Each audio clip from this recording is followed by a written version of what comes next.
નમસ્તે વિદ્યાર્થી મિત્રો, આપણે વાત કરી ડેફિનેશન ઓફ નાઉનની કે કોઈ પણ જે નામ હોય તે એની અંદર આપણે 5 પ્રકાર જોયા, પ્રોપર અને કોમન નાઉનના.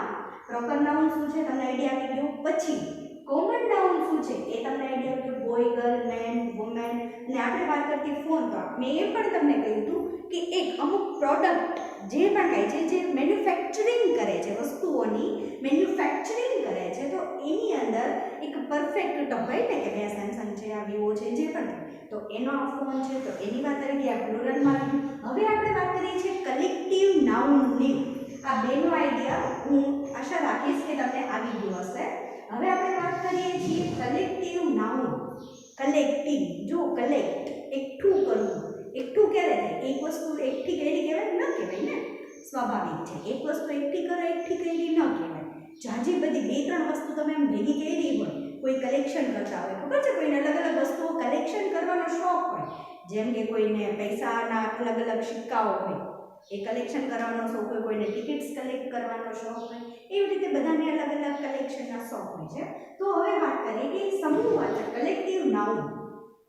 આઈડિયા આવી ગયો. સમૂહ કે એક સમૂહ હોય, જેમ કે કેવું એક ક્રાઉડ, ટોળું ભેગું થાય, કોઈ આખો સમાજ હોય, તો એ સમાજ છે કલેક્ટિવમાં આવી જાય છે. Army man, army group. આર્મીનું આપણે વાત કરીએ તો આર્મી આખા કેમ આવી જાય છે? કલેક્ટિવમાં આવી જાય છે. એ રીતે એરફોર્સની વાત કરીએ તે કલેક્ટિવમાં આવી જાય છે. એરફોર્સ છે, નેવી છે, આર્મી છે, એ બધું કેમ આવી જાય છે? કલેક્ટિવમાં આવી જાય છે. પબ્લિક તો પબ્લિક છે એકથી તો પબ્લિક ન બને ને, સ્વાભાવિક છે. એ કોઈ તો મેન કે વુમન કહી દઈએ, બોય કે ગર્લ કહી દઈએ, એક છે તો આપણે કહી દઈએ, પરંતુ પબ્લિક ક્યારે કહી શકાય? બધા છે ત્યારે. એના પછી વાત કરીએ પીપલની વાત કરીએ તો પીપલ એક તો હોય નહીં, પીપલ કેટલા હોય? બધા હોય, કમસે કમ 4-5 જણા તો હોય જ. તો એ કાંઈ ગ્રુપ છે.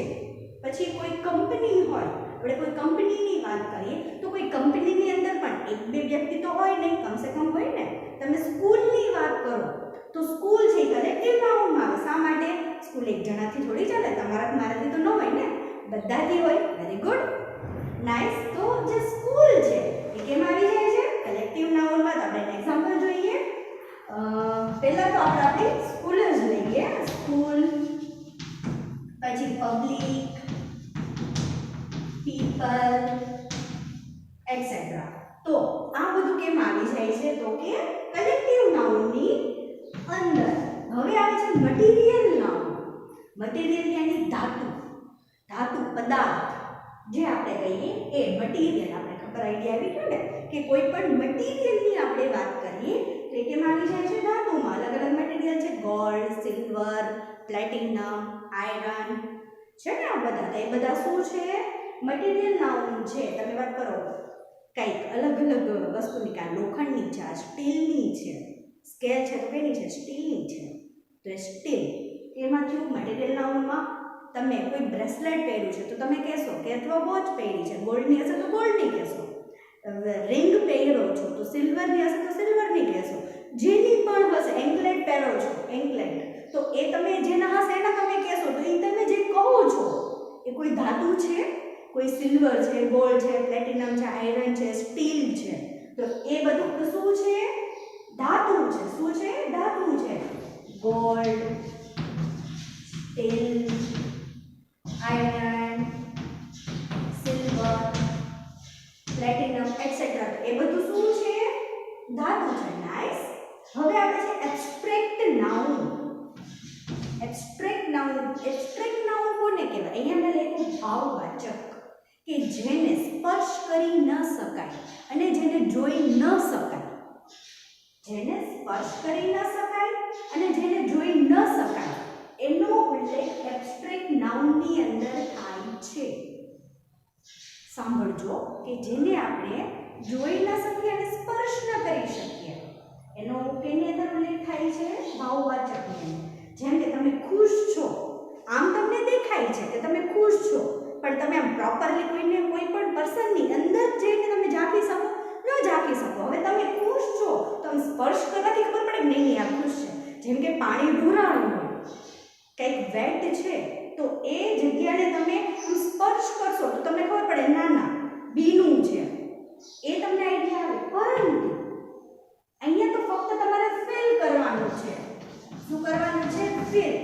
જેને ફક્ત તમે મહેસૂસ કરી શકો, અહેસાસ કરી શકો કે આ છે એ ભાવવાચકની અંદર આવે.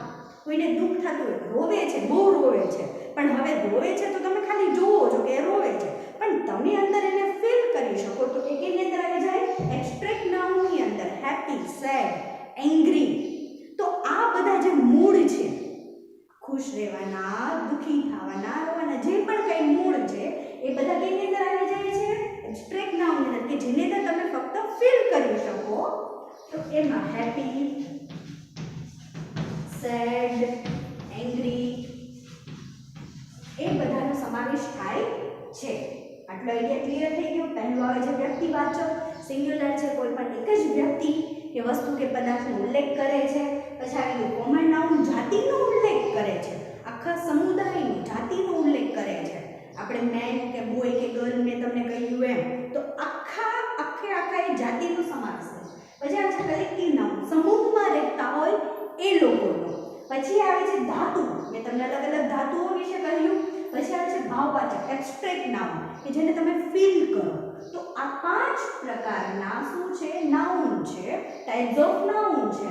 સજીવ અને નિર્જીવ બંનેમાં લાગુ પડે છે, કે જેને આપણે નામ દ્વારા, જેને આપણે નામ દઈ શકીએ, એ બધાનો સમાવેશ કેની અંદર થાય છે?